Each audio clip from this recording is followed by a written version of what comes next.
c'est antibiotique, surtout chez des sujets de plus en plus jeunes. D'accord?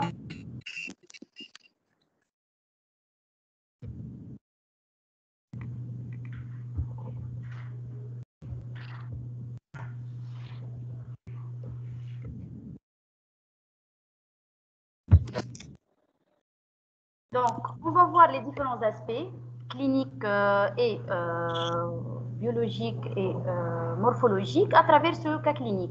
Donc, qui est à propos d'une patiente âgée de 33 ans qui vous consulte pour des douleurs abdominales avec arrêt des matières et des gaz, d'installation progressive depuis 2 jours, donc 48 heures. L'examen clinique révèle un méthorisme abdominal important, pas de signes péritoniaux, les orifices herniaires sont libres et l'ampoule rectale elle est vide. Donc, est-ce qu'il y a à l'énoncé des éléments qui ne sont pas clairs? Donc, chaque phrase et chaque mot a son importance. D'accord? Donc, un méthorisme abdominal. Donc, c'est quoi? C'est un signe d'examen. Donc, c'est quoi le méthorisme abdominal? Donc, c'est un abdomen qui est distendu à l'inspection et à la palpation, c'est un abdomen qui est tympanique dans sa totalité. D'accord? Donc, pas de signes péritoniaux, c'est-à-dire plus fort. Oui. Pas de défense et pas de contracture. Très bien. Les orifices herniaires sont libres. Pourquoi c'est très important de voir et de vérifier les orifices herniaires? Justement, pour rechercher une hernie compliquée d'étranglement, une hernie étranglée. D'accord. Et l'ampoule rectale est vide. Ça sous-entend qu'il y a un obstacle en amont. D'accord?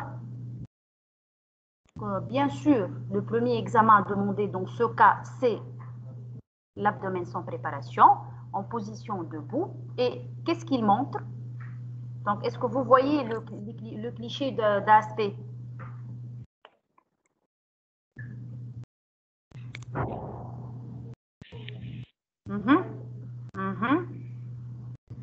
Donc, voici des niveaux hydroaériques. Comment décrire ces niveaux et de quel type? Plus large ou plus haut? Donc, ce sont des niveaux plus hauts que larges. Et ce sont des niveaux au niveau de la périphérie de l'abdomen. Donc, de quel type? Grélique ou bien colique? Donc, très bien, ce sont des niveaux hydroaériques de type colique, car ils sont périphériques et plus hauts que larges. Contrairement aux niveaux hydroaériques de type grélique, qui sont centraux au niveau périombilical, donc centraux et plus larges que hauts. D'accord? Donc, déjà, on a interprété l'aspect. Et quel diagnostic évoquez-vous?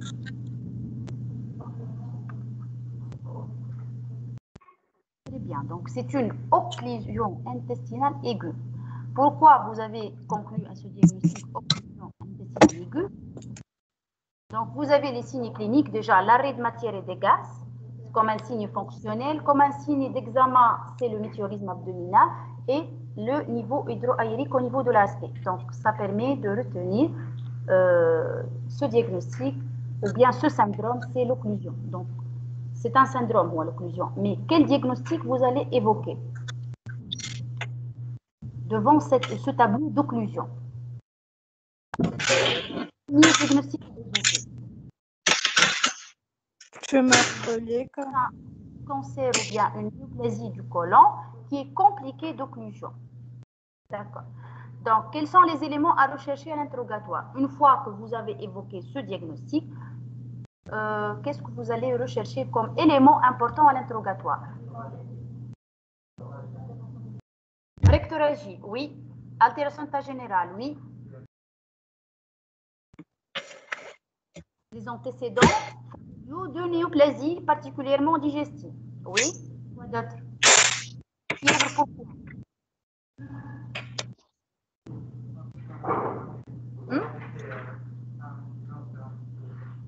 Oui, et la fièvre. إذا كان فيفر وقتها on suspecte une complication معناتها plus grave اللي هي la péritonite وفما des signes péritoniaux معناتها une perforation de la tumeur carrément. mais on doit mesurer la température et interroger sur la fièvre. Oui, quoi d'autre? Troubles de transit. Très bien.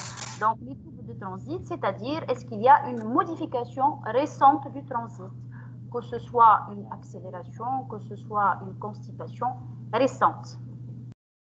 Y a-t-il d'autres éléments? On passe. La douleur, madame. Type de la Déjà, douleur. elle décrit des douleurs abdominales. Pour répondre à Ale, déjà, elle décrit des douleurs abdominales. Donc, la douleur est là. D'accord? Donc, Antécédents chirurgicaux. oui, oui, mais surtout, c'est les antécédents, on recherche les antécédents de néoplasie digestive. D'accord? Donc là, c'est comme vous l'avez dit, il montre des niveaux hydroaériques périphériques plus hauts que larges, donc en faveur d'une occlusion colique.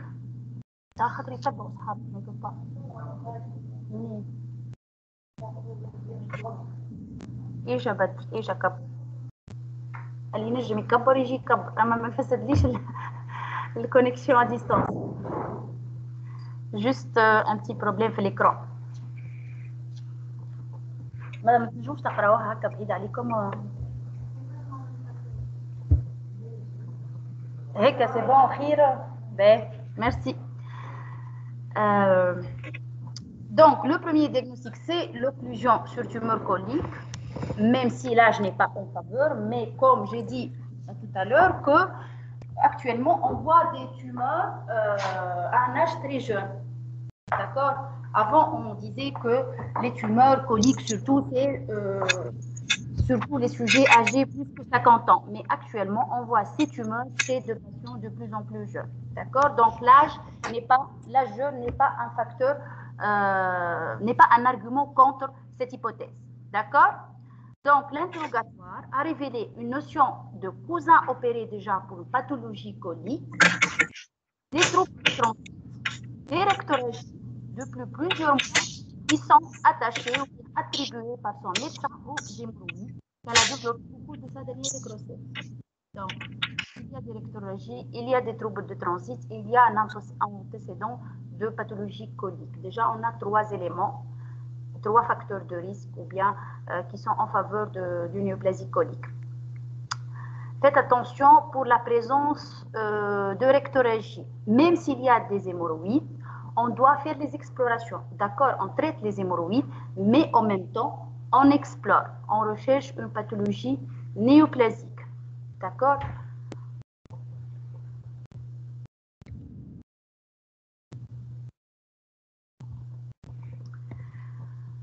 Donc, un cancer de côlon en occlusion est donc fortement suspecté.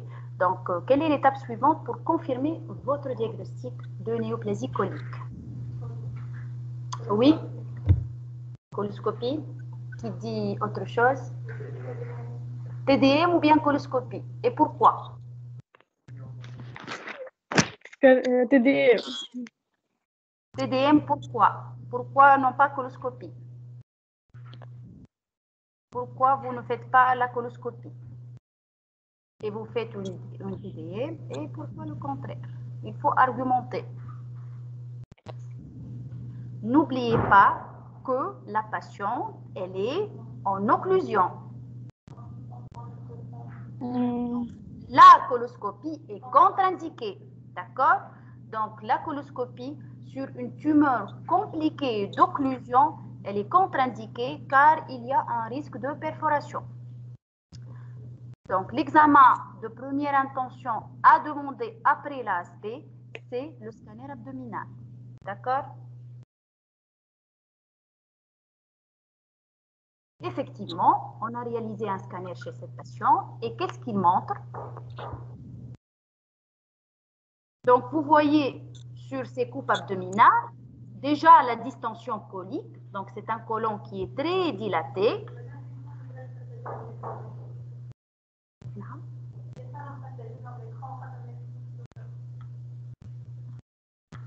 على الكرسور juste على الكرسور كيفاش؟ voilà.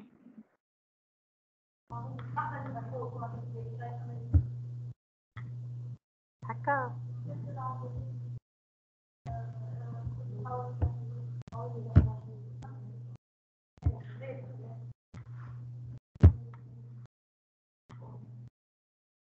عيش عيش اشاك فوا باش نقعد نقلق فيكم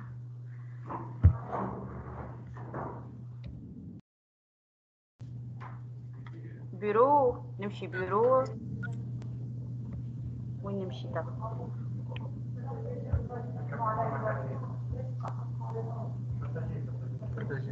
اي وينهم لي ديابو لحظه برك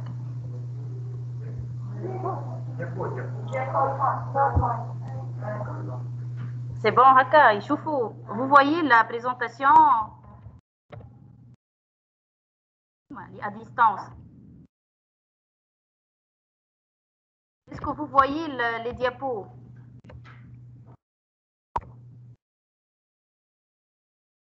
Est-ce que vous m'entendez?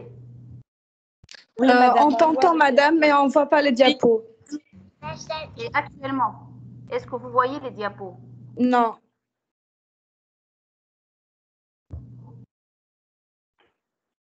Déjà partagé à la fin. Donc, l'année est courroie, normalement, le partage n'a pas.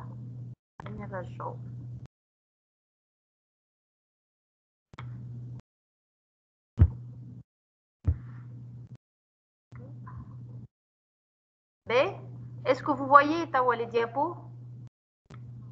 Non. Non. شكون يعرف يركح البارتاج هذا؟ يعني ديجا عندي على البيرو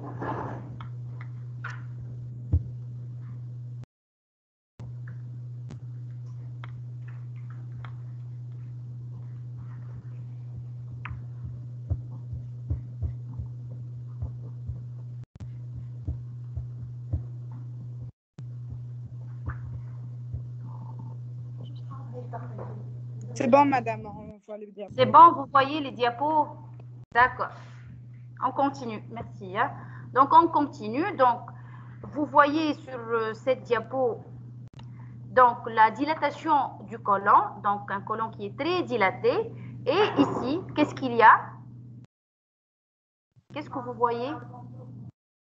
C'est une sténose. Donc, c'est une sténose qui est infranchissable. Donc, vous ne voyez plus de lumière colique, qui est excentrée et qui est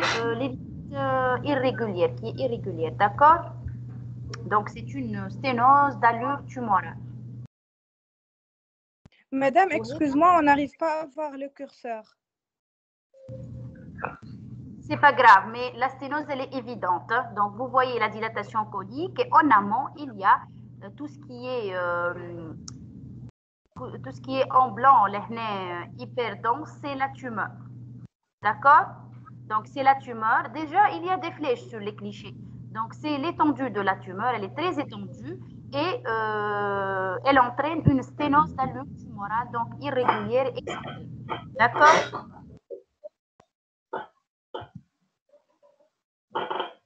Donc, une fois que vous avez cet aspect tumoral au niveau du scanner, n'oubliez pas que votre patient est encore en occlusion. Quelle est la démarche thérapeutique? Madame, j'ai une question. Oui. Qui est un cancer du côlon non compliqué par une occlusion? Le diagnostic Oui. positif, la coloscopie ou TDM ou la TDM ou la coloscopie Kahao? Pour le diagnostic, c'est la coloscopie avec des biopsies. Donc, une preuve anapathe, une preuve histologique. Puis, le scanner, c'est dans le cadre du bilan d'extension.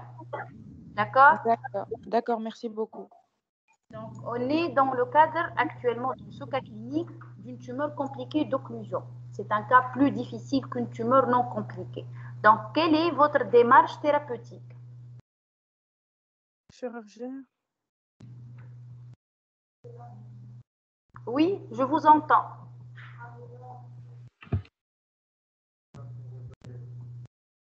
Le traitement,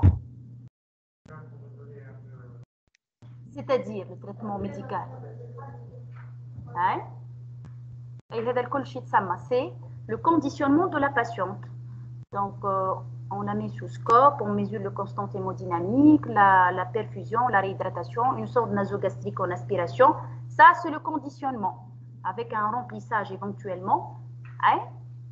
Quoi d'autre? Déjà, on a réalisé, mais c'est la démarche thérapeutique. Comment vous allez agir? Qu'est-ce que vous allez faire? Qu'est-ce que vous allez prescrire?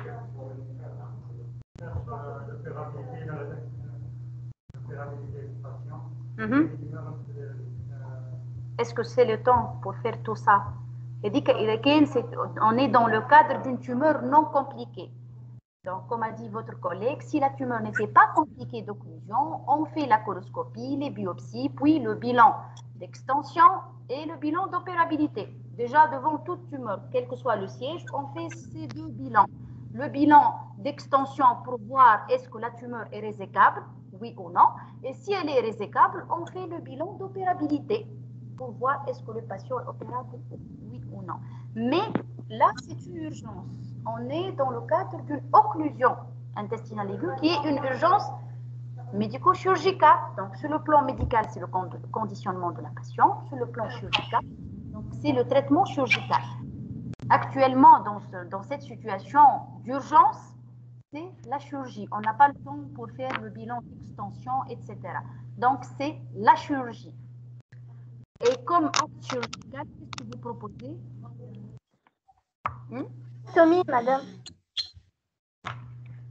Oui, je vous entends. Colostomie. Très bien. Donc, une colostomie de décharge. Donc, juste, on va prendre le bout distal du côlon et on va le porter à la peau. Donc, pour lever cet obstacle et pour lever cette occlusion. Donc, la colostomie de décharge comme option thérapeutique. Quoi d'autre? Y a-t-il d'autres options? Donc, si vous allez faire une colostomie, c'est-à-dire vous allez garder la tumeur en place, juste pour traiter cette complication. La colostomie. Hein? Quoi d'autre? La prothèse conique. Donc, la prothèse, c'est un acte qui n'est pas chirurgical, c'est un geste endoscopique. C'est pas la chirurgie, c'est pas de la chirurgie, c'est de l'endoscopie. Donc, un stent ou bien une prothèse conique. Donc, on va faire l'endoscope doucement avec le moindre d'insufflation et on va mettre en place une prothèse. Mais cet acte est très risqué. Il y a un haut risque de perforation et il nécessite un plateau technique très sophistiqué. Donc, sur le plan pratique, on ne le fait pas. D'accord? Mais ça reste une option.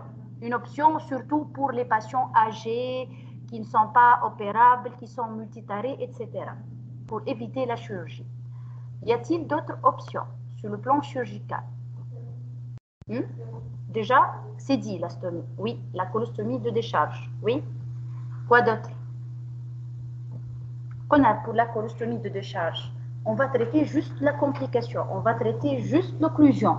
Mais la tumeur, elle est encore en place. Bien sûr, on peut également faire la résection tumorale et faire une stomie. C'est ça, l'intervention de Hartmann. Donc, le Hartmann, c'est quoi? C'est la résection tumorale. On fait une suture du bout distal et on porte le bout proximal à la peau. D'accord? Oui.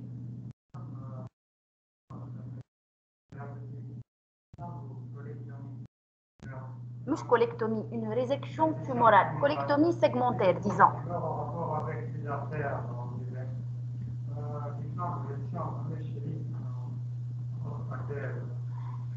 Ça dépend de la localisation, ça dépend du siège de la tumeur. Déjà, on a le scanner, donc on sait bien l'étendue de cette tumeur. Si la tumeur elle est au niveau du sigmoïde, on va faire une résection segmentaire du sigmoïde. Si elle est plus haut, située au niveau du côlon gauche, c'est l'hémicolectomie gauche. Si elle est à droite, c'est l'hémicolectomie droite. Mais dans tous les cas, on fait une suture du bout distal et une colostomie du bout proximal. Mais l'acte opératoire, il dépend du siège. Mais en général sur l'intervention. Et c'est vrai, Hartmann, c'est surtout les tumeurs du sigmoïde. C'est les tumeurs qui se compliquent le plus d'occlusion. D'accord? Les tumeurs compliquées d'occlusion, de sténose, c'est surtout à gauche au niveau du sigmoïde. Contrairement aux tumeurs du côlon droit, le côlon droit, il est très large. Le sécom également, le diamètre, il est plus important. Donc, quelle est la complication la plus fréquente? C'est C'est pas l'occlusion. يا إما l'abcès, يا إما c'est l'anémie. Par une tumeur avec une perte sanguine au long cours, une tumeur ulcérée, etc., qui se manifeste par une anémie sans hémorragie extériorisée. D'accord? Donc, à droite, c'est plutôt l'anémie et les complications septiques, et à gauche, c'est plutôt l'occlusion. Donc, pour votre démarche diagnostique, c'est le traitement de cette occlusion, soit par une stomie, soit par l'intervention de Hartmann. Et pour l'intervention de Hartmann, vous allez en même temps réséquer la tumeur et traiter la complication. Le remplissage, le conditionnement, le traitement chirurgical, colostomie de décharge ou bien intervention de Hartmann, ou bien le stent colique, donc une autre option thérapeutique endoscopique, malheureusement qui n'est pas disponible dans notre pays. Donc, c'est quoi cette colostomie de décharge?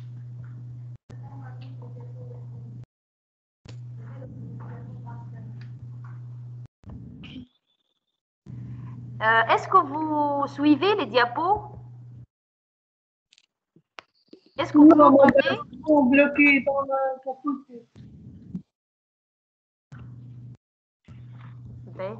Juste une minute.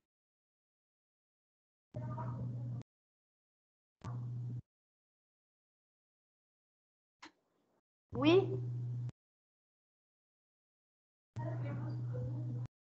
Oh, c'est trop tard, déjà بدينا راه.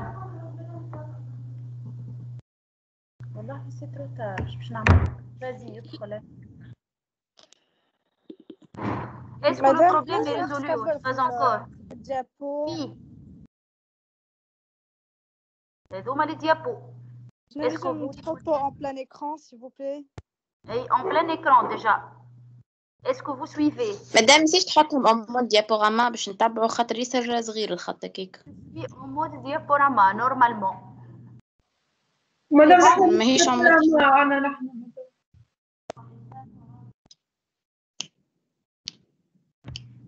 هنا partage هكا.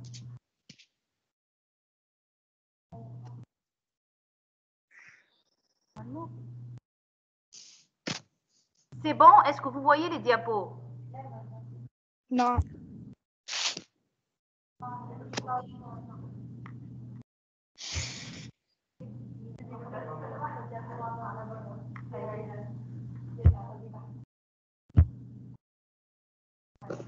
Est-ce que vous voyez la présentation, les diapos? Oui. Madame, ça. On continue. Hein? Donc, on concentre avec notre cas. Donc, sur le plan thérapeutique, déjà, on a dit donc, le remplissage, le traitement chirurgical ou bien le traitement... C'est quoi la colostomie de décharge?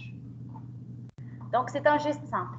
Donc, c'est une mini-chirurgie, bien chirurgie qui n'est pas très invasive puisqu'elle se fait par voie élective. Ce n'est pas une laparotomie, c'est juste une incision au niveau de la fosse iliaque gauche.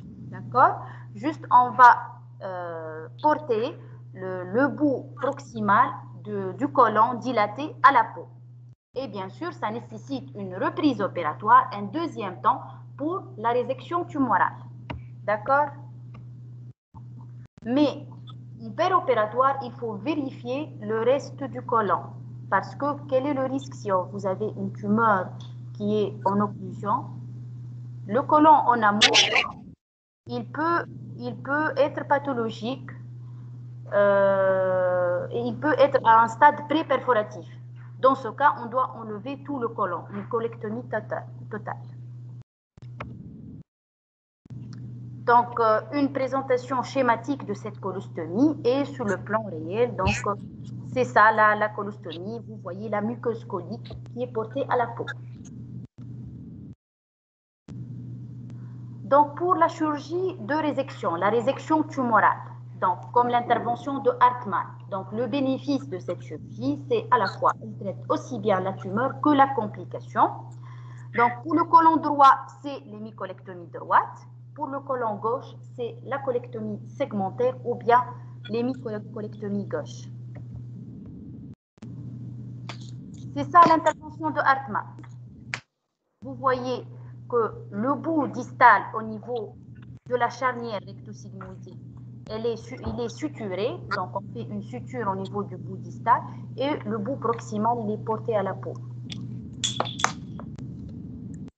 Pour le stent conique, ça permet d'éviter une chirurgie d'urgence, mais il nécessite une expertise pour éviter la complication majeure qui est la perforation.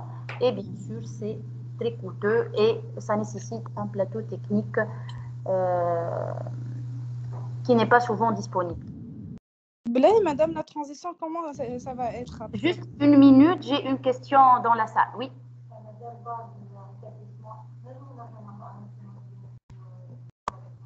Bien sûr. C'est une tumeur sténosante. On a réséqué la tumeur, on fait la colostomie. On va explorer le reste du côlon. C'est une tumeur sténosante, donc on ne peut pas faire la coloscopie. Donc, on va entrer par le coloscope, par le bout de la stomie, et on explore le côlon restant. On peut tomber sur d'autres tumeurs, ou des tumeurs synchrones, ou bien des polypes au niveau du côlon. Les polypes peuvent dégénérer et donner une tumeur. D'accord? Donc, on doit explorer le reste du côlon, et s'il n'y a rien, on va rétablir, et on fait un rétablissement de la continuité, une anastomose colorectale. C'est une opération en 2 ou bien en 3 temps. D'accord? Est-ce que vous avez une question à poser? Non. Je n'ai pas la liste, mais femme, il va poser une question. C'est bon, c'est la même. C'est la même question. Ouais. Il y a des ondes qui passent. Ok. Donc, c'est le stent colique. Donc, vous voyez que ce stent, il va traverser la tumeur et il va lever cette occlusion, cet obstacle. Oui. Une complication. On va pas faire la résection temporairement, mais on va le reprendre pour une résection tumorale et le rétablissement. La tumeur en place juste temporairement. C'est une opération d'urgence, juste pour soulager le patient. On va explorer le reste du côlon et le bilan d'extension, etc. Et on va réséquer la tumeur et faire le rétablissement. Donc, revenons à notre patient. Donc, une colostomie de décharge a été réalisée. Quelles sont les étapes de la prise en charge? Donc, on a laissé la tumeur en place et on a fait une colostomie de décharge. Très bien. Actuellement, on peut faire, puisqu'on n'est plus dans l'urgence, l'occlusion elle est levée, donc on peut faire les explorations, le bilan d'extension et le bilan d'opérabilité. Le bilan d'extension, c'est-à-dire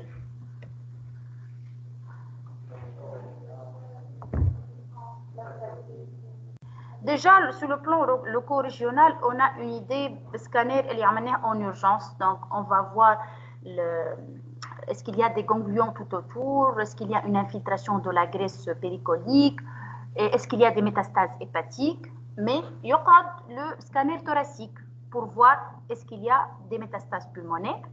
Et quoi d'autre? À part le scanner, c'est surtout est-ce qu'il y a des ganglions, des métastases hépatique ou bien pulmonaire.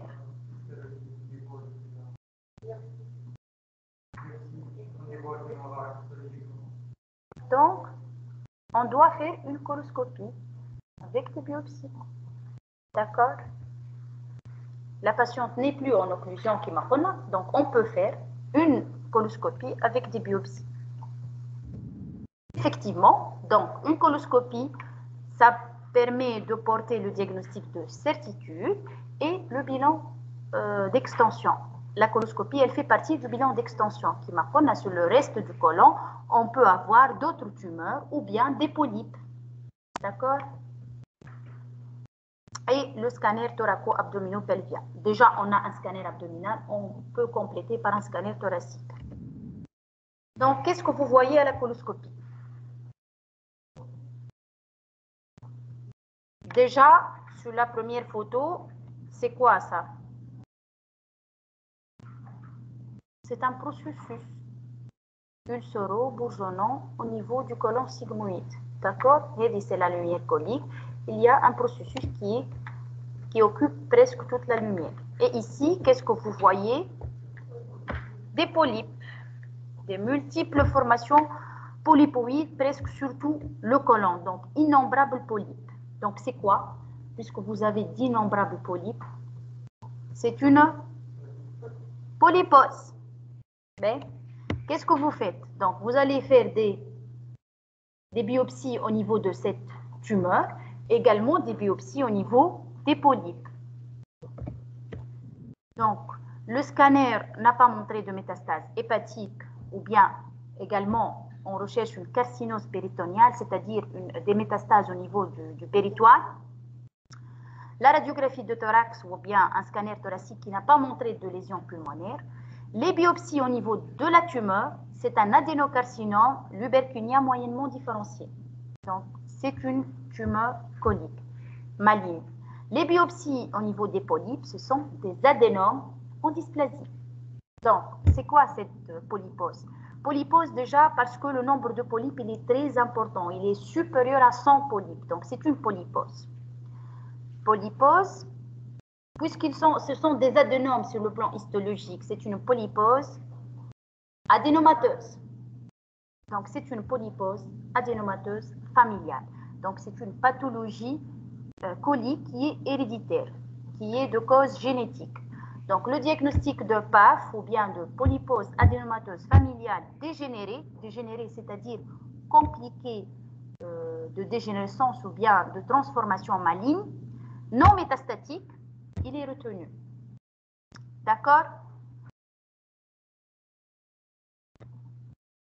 Généralement, l'histoire naturelle des adénomes, c'est quoi?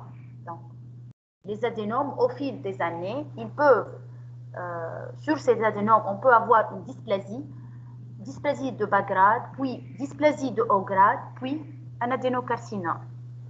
D'accord?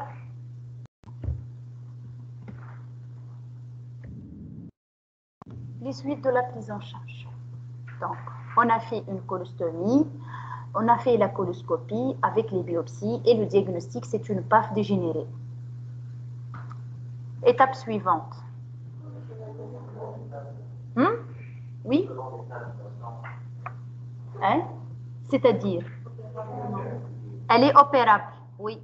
C'est une patiente jeune, elle n'a pas d'antécédents. Hein?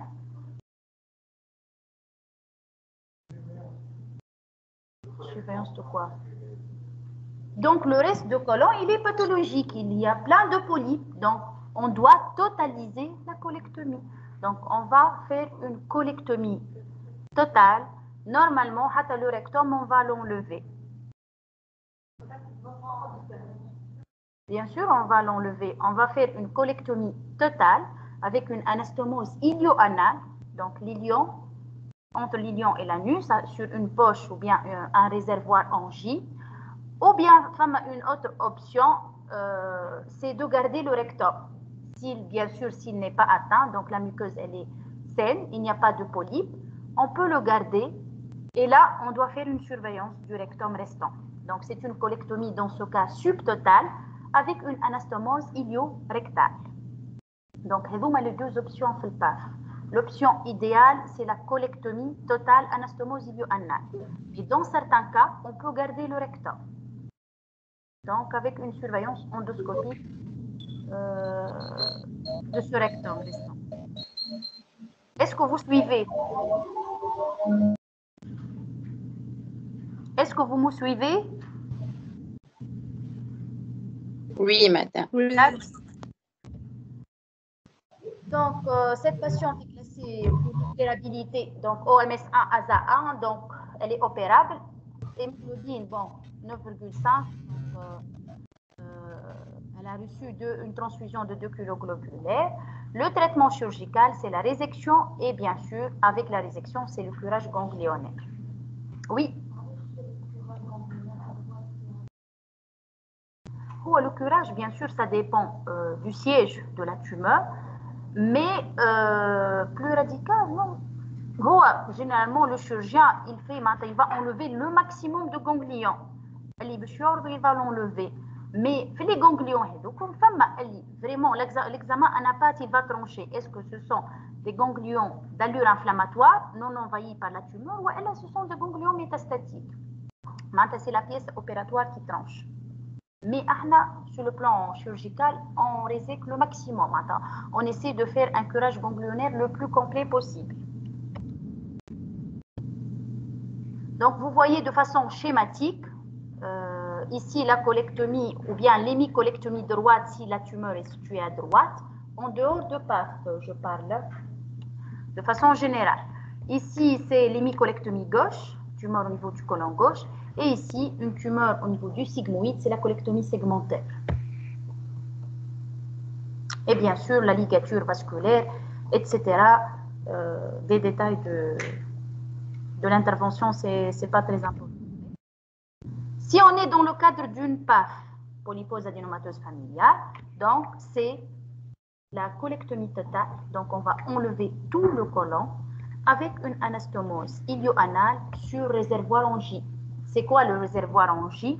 Donc le lance grélique, l'ilion, on va confectionner un réservoir qui va remplacer l'ampoule rectale. D'accord? C'est le réservoir en J. Donc on va prendre 2 anses, on va les suturer juste pour augmenter le diamètre et ça va remplacer le rectum. Bien, on peut garder le rectum. C'est le cas de syndrome de Lynch. Syndrome de Lynch, c'est l'autre maladie génétique qui donne des tumeurs coliques. C'est un syndrome familial qui donne plusieurs néoplasies, entre autres les néoplasies coliques. Contrairement au PAF, oui, l'atteinte, elle est colique, purement colique. Il y a des polypes. Le Lynch, ça peut toucher les reins, le foie, le sang, l'utérus, etc. Le spectre, il est très large des tumeurs du syndrome de Lynch et ça ne donne pas de polypes au niveau du côlon. D'accord? Donc, on pose le diagnostic d'un syndrome de Lynch par l'interrogatoire. Est-ce qu'il y a des antécédents familiaux de néoplasie, quel que soit le siège? Lorsqu'on trouve plusieurs néoplasies dans la famille à un âge très jeune, là, on suspecte le syndrome de Lynch. Et dans ce cas, donc, on fait une colectomie subtotale avec anastomose ilio-rectale. Donc, on garde le rectum.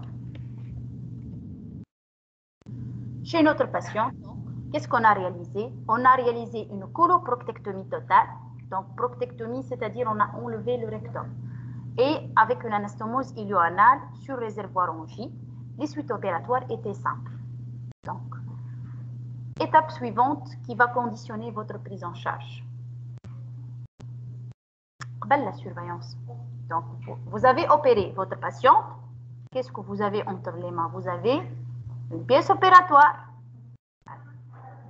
Est-ce que juste vous s'arrêtez là sur le plan prise en charge et vous entamez la surveillance ou bien vous allez proposer d'autres alternatives thérapeutiques? Ça dépend de l'examen anatomopathologique. Dans la pièce opératoire, on va avoir la classification en TNM exacte de la tumeur. Et est-ce qu'il y a des éléments de mauvais pronostic? Je m'en ai de mauvais pronostic, c'est-à-dire un haut risque de récidive.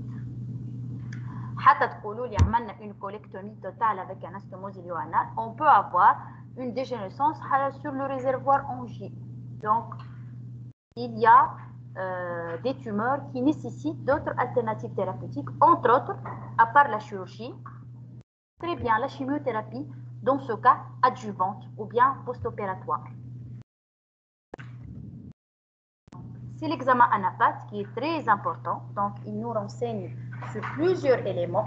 Donc, qu'est-ce qu'il y a chez cette patiente? Donc, c'est un adénocarcinome moyennement différencié qui envahit tous les plans jusqu'à la sous-séreuse. Donc, sous-séreuse, c'est T combien?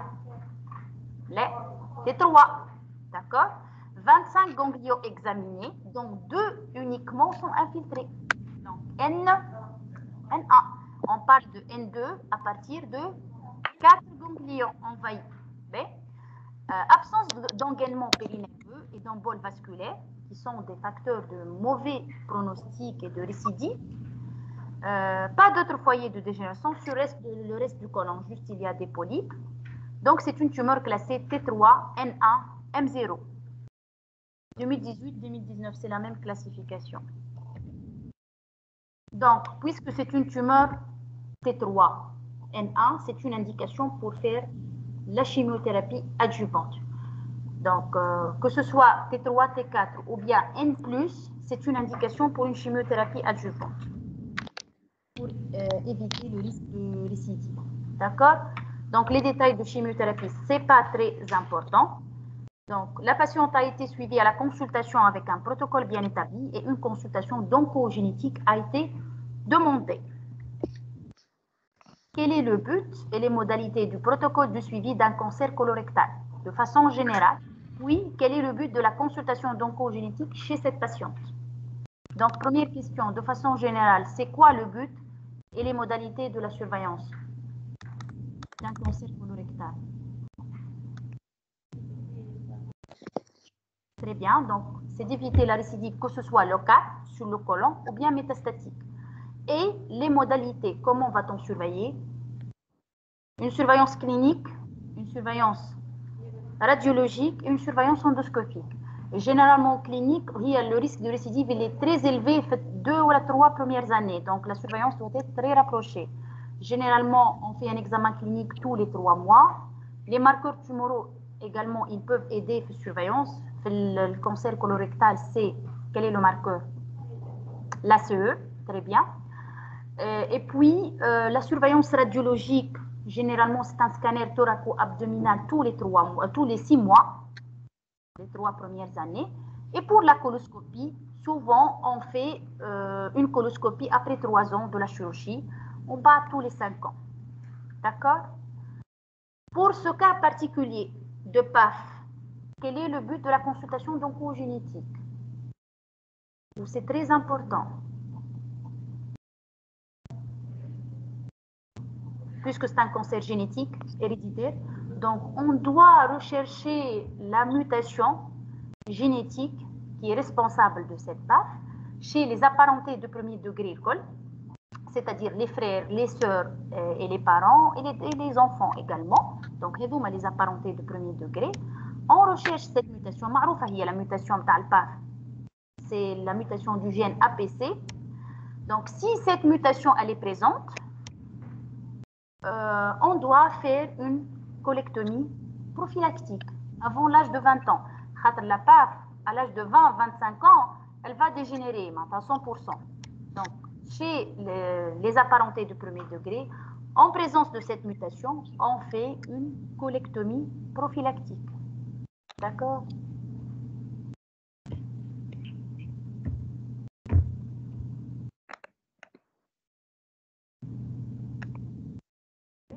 Vous avez des questions, que ce soit sur cette situation clinique ou sur le cours en général? De façon générale. Est-ce que vous avez des questions?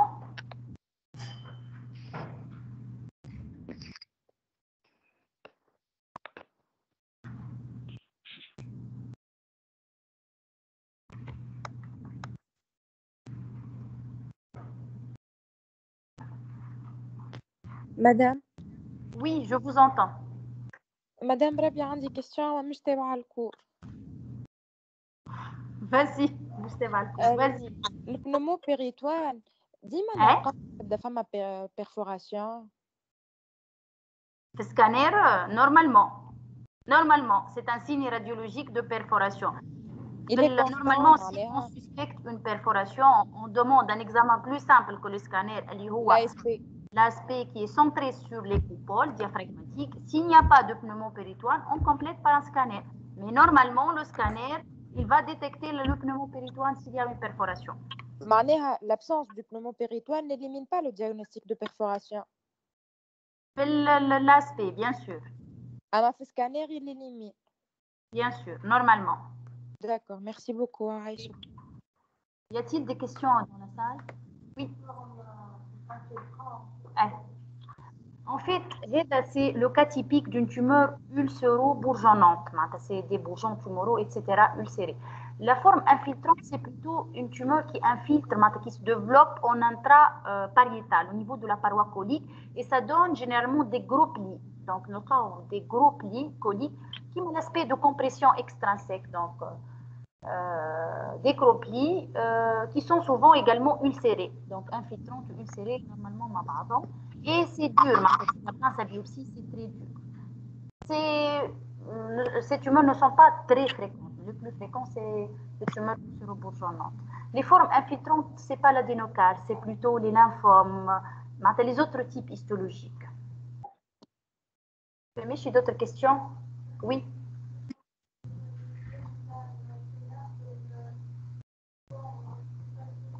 À droite, hein? Bien sûr, bien sûr. Bien sûr, on doit faire la coloscopie.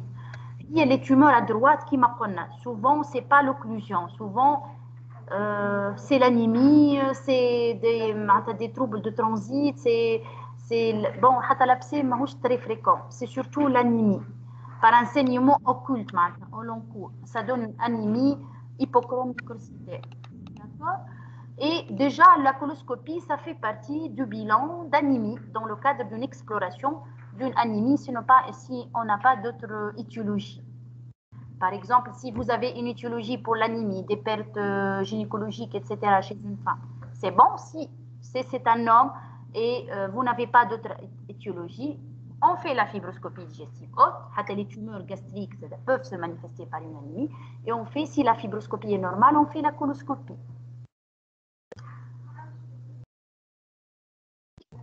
Ce n'est pas de première intention, mais ça fait partie du bilan d'exploration d'anémie.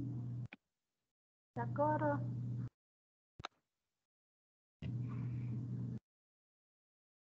C'est bon? Tout est clair?